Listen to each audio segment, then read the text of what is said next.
വെളുപ്പാങ്കാലമായപ്പോ പിള്ളേര് വാ അണ്ണാ നമുക്ക് ബിരിയാണി കഴിച്ചിട്ട് വരാമെന്നും പറഞ്ഞ് നമ്മളെ പജേറോ എടുത്തുകൊണ്ട് ഡീസലും അടിച്ച് പുറത്തിറങ്ങിയ സമയത്ത് അണ്ണാതോ വെളയിലൊരു പോക്കറ്റ് റോക്കറ്റ് കിടക്കുന്ന അണ്ണാന്നും പറഞ്ഞ് വലിച്ചു പിടിച്ചതാ ഇവിടെ കൊണ്ടുവന്നു.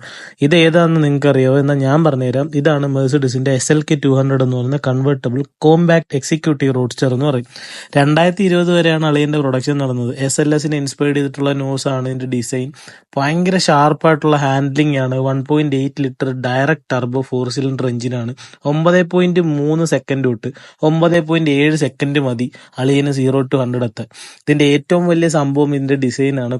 നമ്മളിവിടെ കണ്ടത് മൈസൂരിലെ ഒരു നല്ലൊരു ഗ്യാരേജിന്റെ ഫ്രണ്ടിൽ നിന്നാണ്. ഗ്യാരേജിൽ പണിയാൻ വന്നതായിരിക്കാം. എന്തായാലും ഇവിടെ വിട്ടുകളയാനായിരിക്കും ഒരു മനസ്സ് വരുമെന്ന് എനിക്ക് തോന്നുന്നില്ല. ലാസ്റ്റായിട്ട് റിപ്പോർട്ട് ചെയ്ത റേറ്റ് എന്ന് പറയുന്നത് 79.60 to 1.27 CR ആണ്. 3 ടൈപ്പ് ഡിസൈനാണുള്ളത്. ഒന്ന് SLK 200, 2 SLK compressor, 3 SLK 230 compressor എന്ന് പറയുന്ന ഒരു സാധനമാണ് വരുന്നത്. ഇതിന്റെ ഏറ്റവും വലിയ എടുത്തു പറയാനുള്ളത് ക്യാബിൻ തന്നെയാണ്. സ്റ്റൈലിഷ് ഡിസൈൻ ആണ്. 2 പേർക്ക് ഇരിക്കാൻ പറ്റത്തുള്ളതിലും ആള് സീനാവനെ.